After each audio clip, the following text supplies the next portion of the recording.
Bom dia, meus alunos do 7º ano A da língua portuguesa. Vocês já entraram no canal, já se inscreveram e agora nós estamos com o vídeo da nossa primeira aula. Perceberam que eu já postei lá no Classroom, quem já foi recebendo impresso, já recebeu a atividade 1, que a gente vai chamar de uma atividade de nivelamento nesse primeiro momento. Nessa atividade, a professora Elaine já trabalhou com vocês no ano passado, ou a professora Kelly também, que eu substituí ela há alguns meses, mas na verdade não lembro quem era a professora de português de vocês. Mas vocês já tiveram esse conteúdo no 6º ano. Então a primeira atividade vai ser essa retomada. E eu escolhi o gênero textual conto. Por quê? Porque é um gênero literário, de narrativa literária, agora para o nosso nível aqui curto, para que você possa rever alguns conceitos, características, elementos do que a gente chama de conto. Lembrando então que ele é esse gênero literário, ele tem a ver com as histórias, tá? Retomando alguma coisa na atividade que eu coloquei para vocês ali, eu coloquei o conto da mentira, né? Então a gente vai analisar aquele conto. Então vamos lembrar quais são os elementos mais importantes para que a gente possa entender esse conto? Nós vamos ter personagens, tudo bem? Os personagens, né? Eles existem os protagonistas, os antagonistas, personagens secundários, personagens que são até mesmo animais, seres imagináveis. Então, são as pessoas que pertencem a essa história.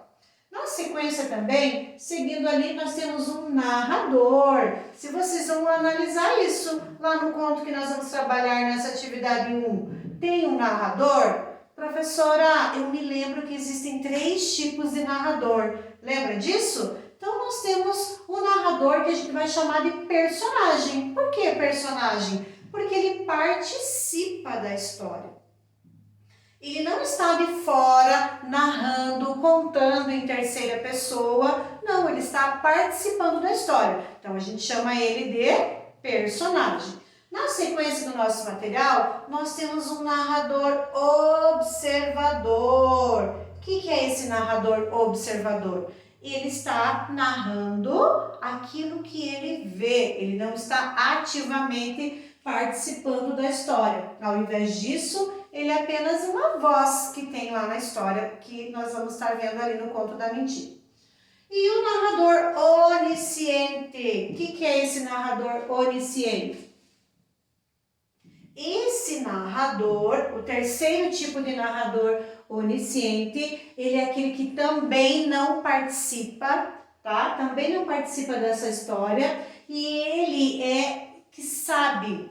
Então, ele sabe da história, ele pode contar a história, mas ele não participa, tá? Então, é um terceiro, é o que está mais distante aqui dos narradores. Seguindo os elementos, nós vamos ter um espaço. O que eu quero que vocês analisem nesse espaço? O local. Onde será que acontece essa história, esse conto? Será que é numa cidade, no meio rural, dentro de uma casa, uma família? Que local é esse? Também é um elemento do conto.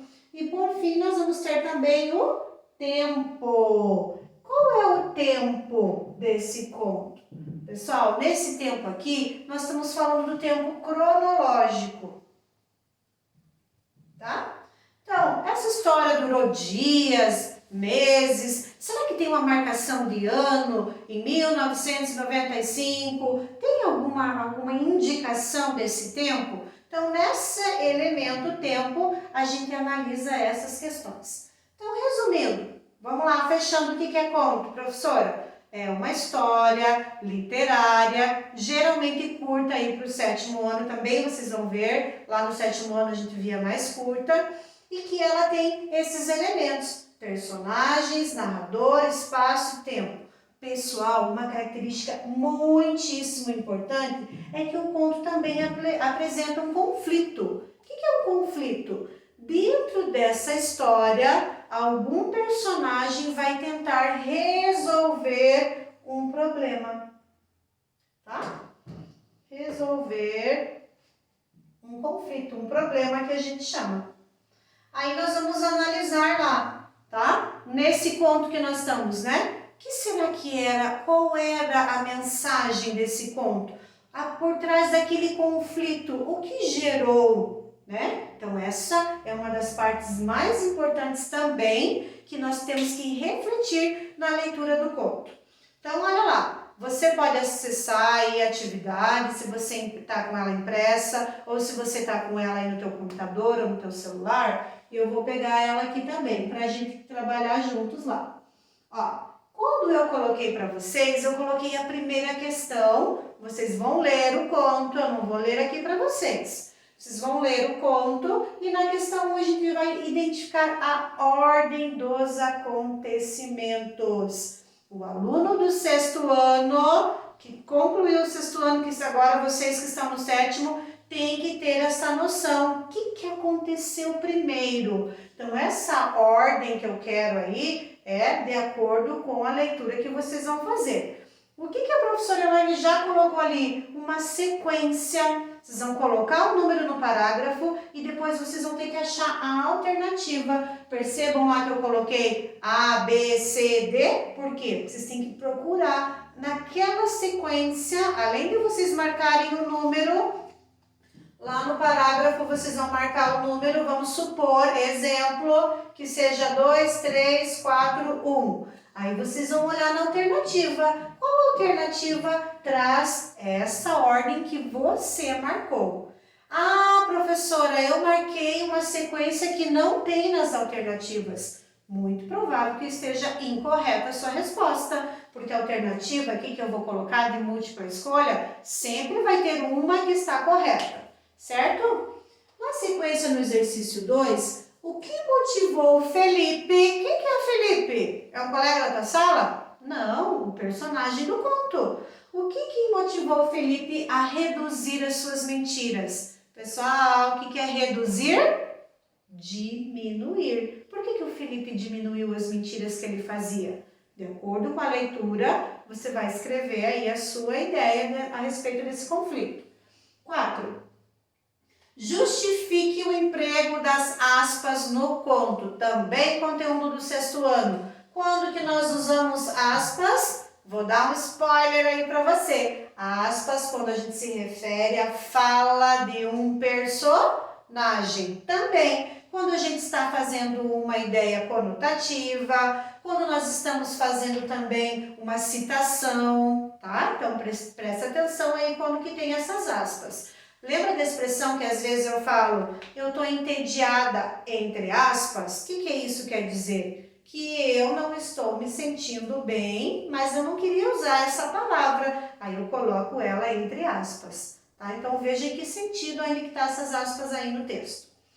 A questão 5, justifique os referentes das palavras sublinhadas. Eu tenho as palavras los, las. Pessoal, eu quero aqui a concordância.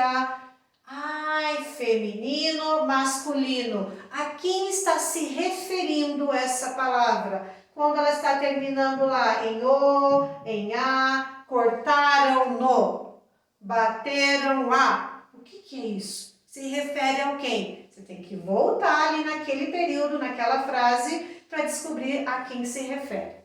Na questão 6, nós vamos perceber o traço da informalidade. Também conteúdo de 6º ano, um discurso formal e um discurso informal. Vamos revisar isso? No discurso formal, nós temos expressões e uma construção da escrita na norma culta, na norma padrão, que eu tenho um interlocutor próprio para me referir a isso. Eu estou falando com uma pessoa que exige respeito, ou estou falando com uma autoridade. Por exemplo, lá no ambiente escolar, com quem que você está falando que você deve ser formal? Até com a sua professora, com a direção da escola, com a equipe pedagógica. Então, você usa a linguagem padrão, que a gente chama da língua culta, da língua portuguesa.